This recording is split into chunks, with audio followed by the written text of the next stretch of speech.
All right, Jason Rona back in the JConcepts garage again. Another vlog episode here. This week talking to Fred Reap. We got the Scale trucks here in the garage, and Fred, you work on all these trucks, whether it's 10 scale, 8 scale, crawlers, scale trucks, monster trucks. You worked on these two here. Talk to us about kind of being involved in the scale side of RC, type vehicles, and something that you kind of have a passion for, which is detailing and making it look real. Something you do with the RC monster trucks, but kind of taking it over to the scale trucks. And talk to us about kind of working on these projects and making things scale. Yeah, it just seems like a whole nother fan base you're trying to market to. Scale, they want it to look realistic, and sometimes an RC scale, just to make an RC work, kind of takes away from scale just because of the engineering that needs to go into it. So it makes our job that much harder to actually get these things, lay them out, make sure it looks right on the chassis, make sure it's kind of in proportion. So yeah, there's a lot to it, and we have a couple nice pieces here that we were working on. And one of the things I was asked recently was, they said, how long have you been in the RC business in general, but how long have you been doing either scale truck or crawler truck items? And, I kind of went back, and because there's a few things that we're known for now in the market, but, we went back and, we're back in 2008 when the crawler trucks with the 2.2 inch tires were just kind of ascending to real popular heights in that time frame, and that kind of took off. We jumped in. We had a tire called the Rocks. We made a tense beadlock wheel back then, and things that, if you haven't been doing this a long time, might not know that we have been involved that long. But we had bodies called the Rock Steady, and we had a lot of different things back in the early 2000s when the crawling was kind of the buzz genre in RC. But then we kind of went parallel with the popularity of short course, and a lot of things kind of wide off from that point. But we got into scale off-road trucks, which is kind of what came off of this. Was the decision was made to kind of go back to a 1.9 inch based wheel combination instead of 2.2, and things kind of evolved over time. But we've been doing this for quite a while now. We got several years back, we created the Scorpios and the Rupture tire. Right. That was for 1.9 wheel combinations, and that's kind of where we jumped back in, and we tried many different body options, combinations. We had Broncos, F-150s, square body Chevys, and kind of went through a lot of different combinations of covering the tires to not covering the tires, and just trying to get an idea of what really worked, what really the market was looking for. And and at this particular time is when we developed a new tire called the Landmines, which was for, again, the 1.9 inch wheel. But from your perspective, kind of for where we started back then, you were involved. We had these vehicles, we tried them to the point where we are now, where there's more trucks on the market than there ever has been. We got trucks with IFS front ends now. We got solid axle trucks. But looking at it from your side, what are you seeing in this market, and in the different combinations available now? Yeah, it's kind of neat. The monster trucks and the scaling kind of go hand in hand. Monster trucks more for racing. When we first were starting this, even before I worked for JConcepts, you guys were working with the rock racing. That was really super cool. Kind of cutting edge in RC back then, from back in the day. But yeah, just again trying to get the proportions right. Actually looking at the pictures of 1.1 trucks. That's really where you're going to get the look that you kind of interpret in an RC scale. Is actually go through and see these 1.1 builds, and that'll really kind of give you a direction on where you want to go. Again, getting the tire size and the wheel size to where you want it. I know these scale guys and stuff, they have certain groups and certain wheel height and all that. But it makes it pretty tough in that aspect. But again, you want to try and make a truck that actually looks, like a real one. And like you alluded to earlier with RC, there's also a performance side to it. Right. So it's where in every category, it doesn't matter which one of these that we've ever been in, there's a collision between performance and scale realism. And then I think that's where a lot of these come back to the 1.9 size wheel and kind of creation of some of these tires. Now it's a standardized item in this market. We've had Team Associated who got into the market also with the Element RC, obviously with the big boys in the business with right. Axial and Traxxas having their vehicles. Right now we got a lot of these items featured on the Enduro or the Element RC vehicle. But what's nice about these trucks is the wheelbases, the wheels and tires are all very interchangeable. Yeah, everything's kind of interchangeable, and it's kind of nice in that aspect to where you can kind of rely and feel safe on what you're buying as far as is it going to look right? Well, yeah, the trucks are kind of in that same cookie cutter platform right now. So, one thing that's really kind of appealed to me on this end of the 2000s in the scale off-road trucks and the crawlers has been the focus on a tie between the performance and this realism. And I think where we started with the body side of this is with the creep. Mm-hmm. And what we did is we wanted to have a narrow platform, something that allowed for additional tire clearance, front and back. And what we found is this body works extremely well, looks good, but it's durable, just has a lot of pluses in its own category of being a great body for these type of vehicles. Yeah, and a lot of the 1.1 trucks, as you get bigger in the tire size, they grow outside the body of the truck or the vehicle just to get clearance to even drive it. So you kind of have to look at that when you're doing and designing the RC scale side of it. Is you want to get the body to kind of tuck in there, and look proportionally correct. One of the things, we mentioned the creep body, but right away what we started getting some requests for was, man, it'd be really nice if I could just have the cab of mm-hmm. the creep. We saw, individuals and modelers, either cutting it off or trying it or making their own bed or different things like that. So we went ahead and we put in some effort to create this all new cab only body calling the Creeper, just to make it a little bit different because we wanted to differentiate the two of them. But I think something that we also did is we worked on our own bed. It's 3D printed right now, that's bolted to this, but we assume in this market that anybody can kind of make this work, and then incorporating the bed with it. So right. I think you worked on this bed project for this body, the mm-hmm. Creeper, and you went through, you kind of communicated with some of your friends in the business, with the monster, going back to the monster truck days, and talk to us about kind of working on this bed and then making it work with the body. Yeah, we kind of had a baseline of how we wanted the bed to look, and we had to shrink some things down and then make it work, and to actually logically on how would I build this in real life. And I kind of had a theory on how I wanted to do it, and then I went back to my old friend Kirk Dabney, who's famous in the monster truck industry and also very famous in the off-road customized business. So kind of going back and forth with him and how would we lay out this tubing in real life and what would make the most sense, and engineering and strength wise in the real world, how would this look? So we came up with this kind of look, again, to make it work and look right, to engineer it into a RC scale. The way it has to bolt together, like in 1.1, this would all be welded together. But now we have to figure out how we're going to fasten it all together. How can it be taken apart? How can it be shipped? How can it actually be molded? Mm-hmm. So that adds a whole new challenge to it. So Kirk and I kind of worked out the look and then, re-engineered on how the tubing would splice in and fit together. So it just doesn't look like there's a bunch of lines going here, there, and everywhere. It actually works in a logical sense. The triangulation that gives it the strength, and I think it works pretty well.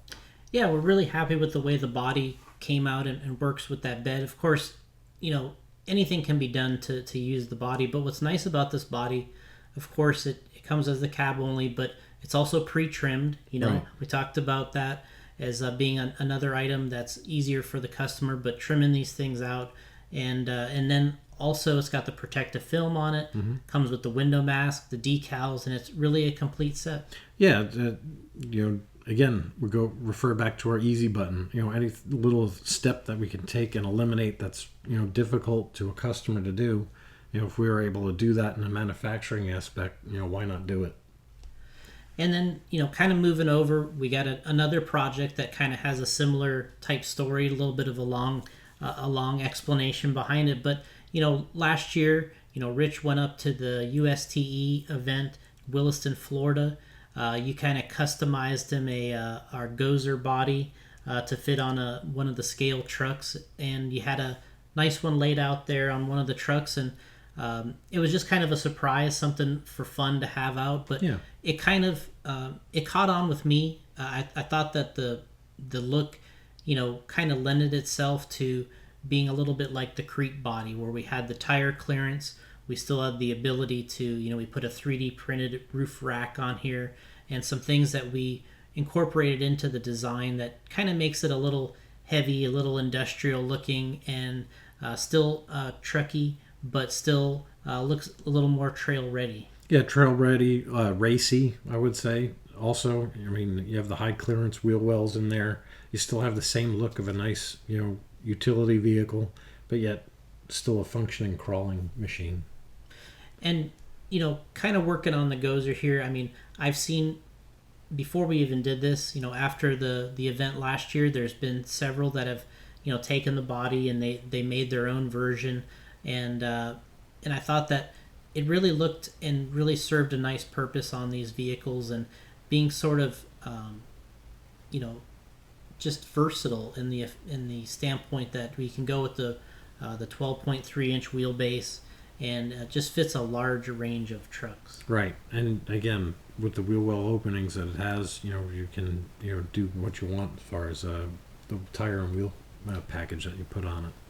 So kind of showing here, what we have is something that you're pretty close to here is our hazard wheels. Yeah. Which we have is now is a new aluminum option wheel for the 1.9, and you know, you spend a lot of time with these wheels. You know, we've worked on samples and production and gone over you know, some QC on these things, but go over sort of the assembly and sort of the components that you were working on here, looking at this wheel and kind of assembling them and that type of thing. Yeah, there's kind of a lot to it. I mean, you have the two-piece aluminum wheel to begin with, and then you have an aluminum cap. You have all the fasteners behind it, and then also we have the, you know, the weight package in there for the inserts. So, you know, a lot going on, and then just a lot of trial and error to make sure everything's fitting right, and also the look. I mean, all important. Everybody's going to be looking at it. So, you know, we went with the glass bead finish in between all the spokes,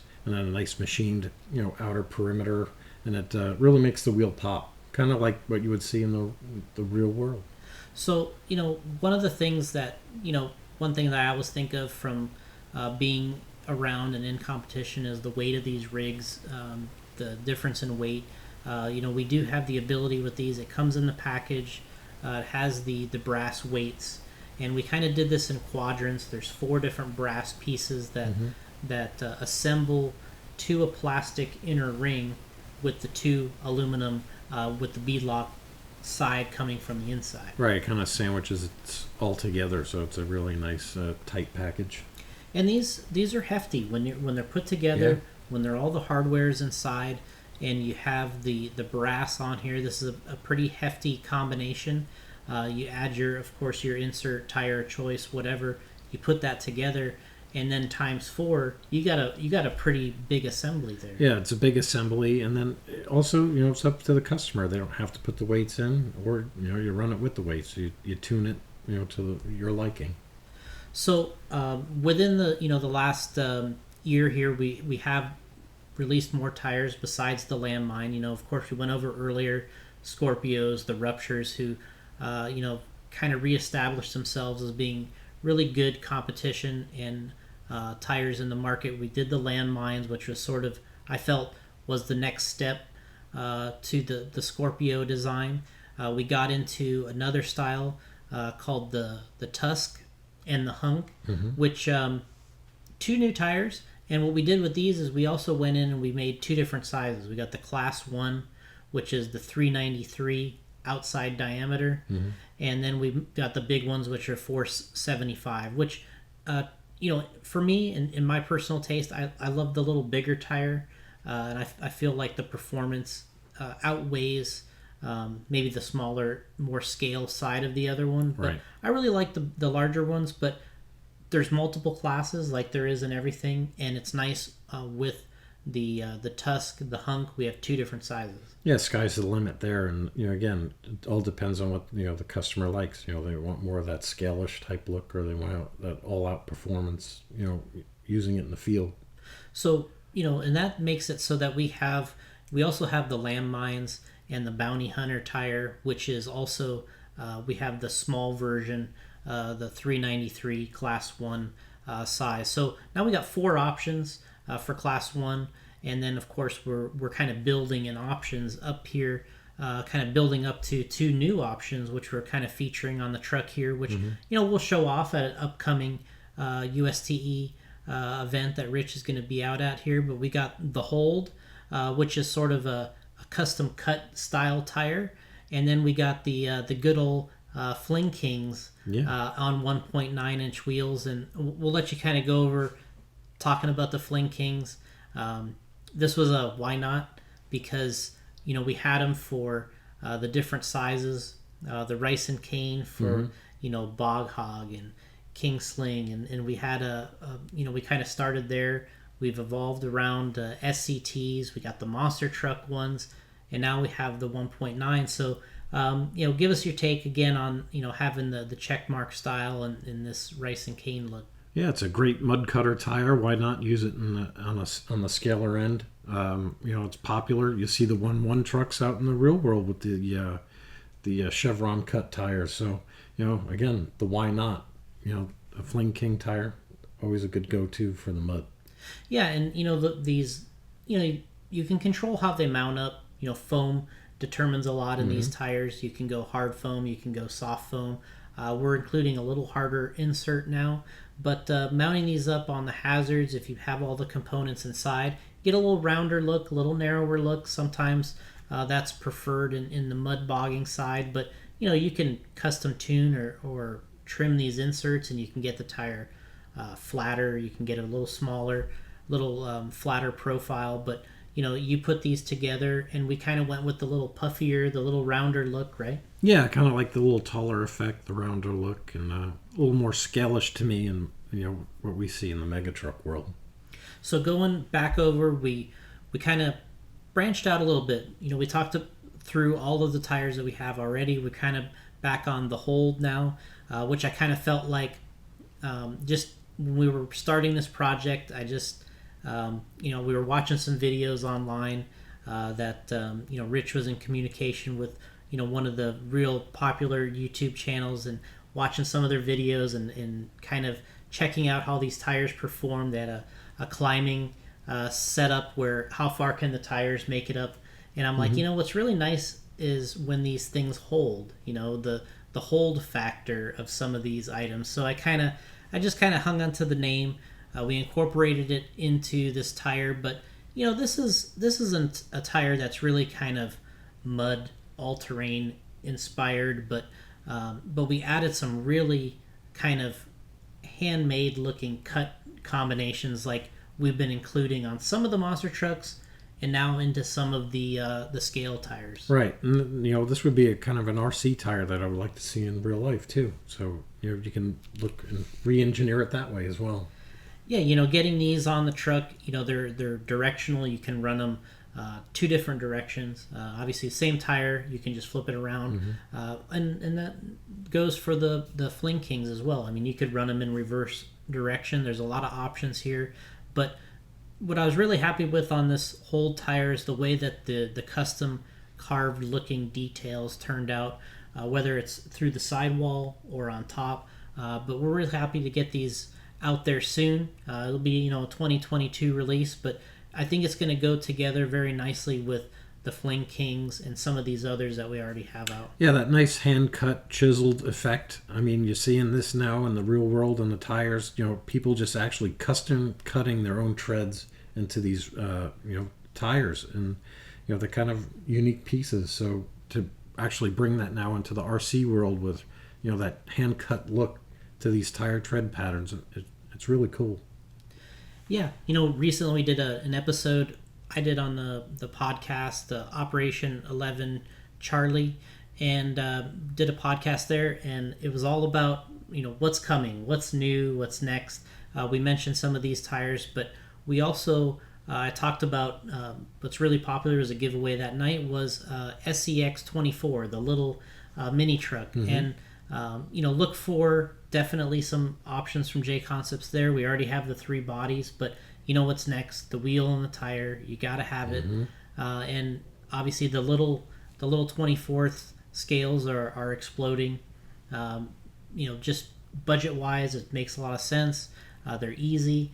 We've have several of them around here, and you've kind of bodied some up, tired some up, and what's your impressions of the little guys and getting the JConcepts stuff on? Yeah, guys that are really ate up with this stuff, at home or office, a snowy day or bad weather outside, and you just go in there, fire up one of those little guys, crawl it all around your house or office on break time, or so on and so forth. But they're really cool. Just another piece to the puzzle in the RC world. Another major question I had is another item that's out there now, the SCX 6. Yes.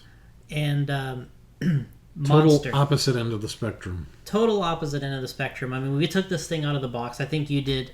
Explain what you're thinking here when you're taking this thing out of the box, and it's like, what do I got here? Yeah, it's like, I hope I don't slip a disc in my back. But yeah, wow, it's just again, a whole nother level.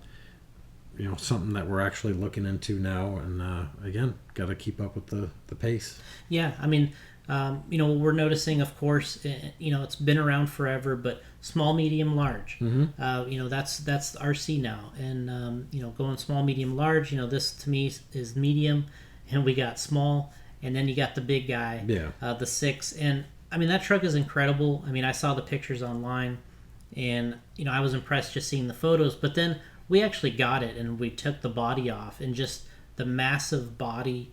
And then the construction inside, it's got really nice shocks. You looked at it, you spent some time with it, and what were your impressions of taking the body off? Yeah, it's just a real massive piece, and then to see the scale work into the bigger scale.